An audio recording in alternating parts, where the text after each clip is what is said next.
Everyone told us 3D was the upgrade, the evolution, the future of gaming, and for years, we simply believed them. Bigger worlds, better graphics, more immersion. That is progress, right?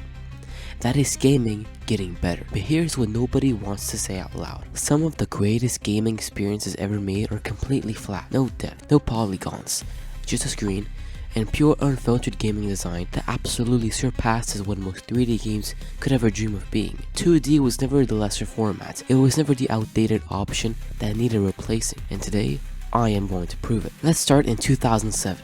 Sonic is in crisis.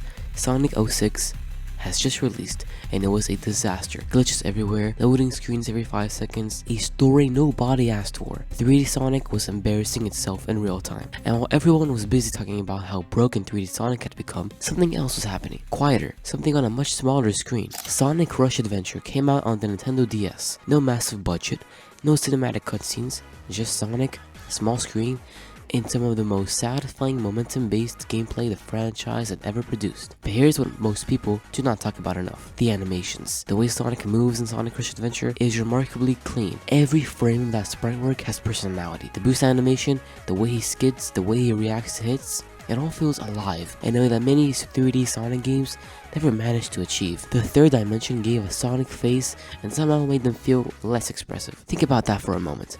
A handheld game with flat sprites felt more alive than a fully rendered 3D console game. That is not a coincidence. That is the power of intentional design. Sonic Rush Adventure proved something important. That Sonic games do not need a third dimension to feel fast, free, and enjoyable. It simply needs good game design. And on a handheld DS, it delivered exactly that. Now Sonic is one thing, a fast-paced action game where momentum and feel matter above everything else. It makes sense.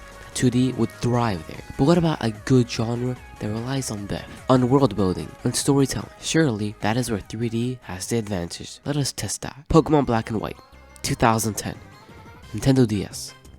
And before we get into it, think about where the franchise currently stands. Scarlet and Violet, frame rate drops, hollow open worlds, Pokemon clipping through the ground. That is your modern 3D Pokemon experience. Now think about Black and White, a genuine story, characters with real motivations, and is one of the most compelling antagonists in any Pokemon game ever made. Team Plasma felt like a credible threat with a real ideology behind them. For the first time in the franchise, the game was actually asking you a question: is it right to keep Pokemon at all? That is storytelling. From a 2D game on a handheld console, but visually, this is where 2D truly distinguished itself. The sprite animations in Black and White are remarkable. Every single Pokemon has a unique battle animation. They bounce, they sway, they react. Hydreigon is menacing. Volcarona is graceful. Zekrom commands the screen with authority. These are not static images. They are full of life and character. The 3D games replaced all of that with rigid models standing on a platform, waiting for you to select a move. And here's the part that should bother every Pokemon fan. Black and White achieved more with pixels on a small screen than the franchise has managed with full 3-dimensional graphics on modern hardware. Better story,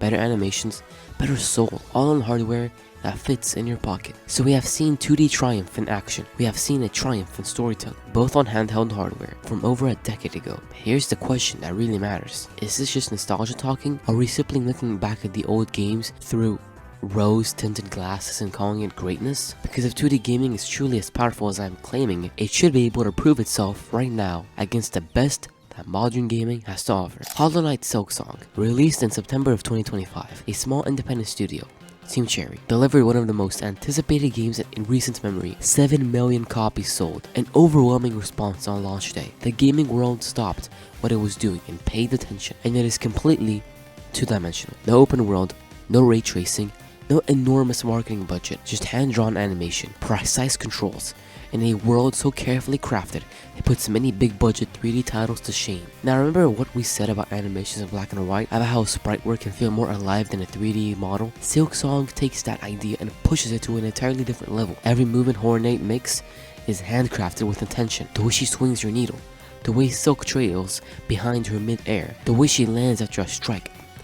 It doesn't look like a 2D game attempting to compete with 3D. It looks like 2D achieving something 3D simply cannot replicate, because this level of hand-drawn expressiveness does not exist in polygons. 7 million people did not buy Silksong because it was nostalgic. They bought it because it was genuinely, undeniably excellent. Silksong did not succeed despite being 2D. 3 games, 3 completely different genres, 3 completely different eras and the same truth running through all of them.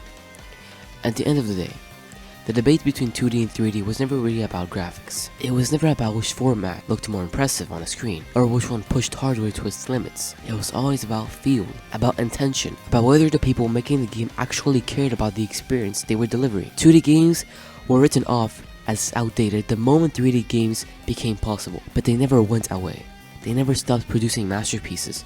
They simply kept doing what they always did, focusing on what matters most in any game, regardless of dimension. Great design, expressive animation, and a reason to keep playing.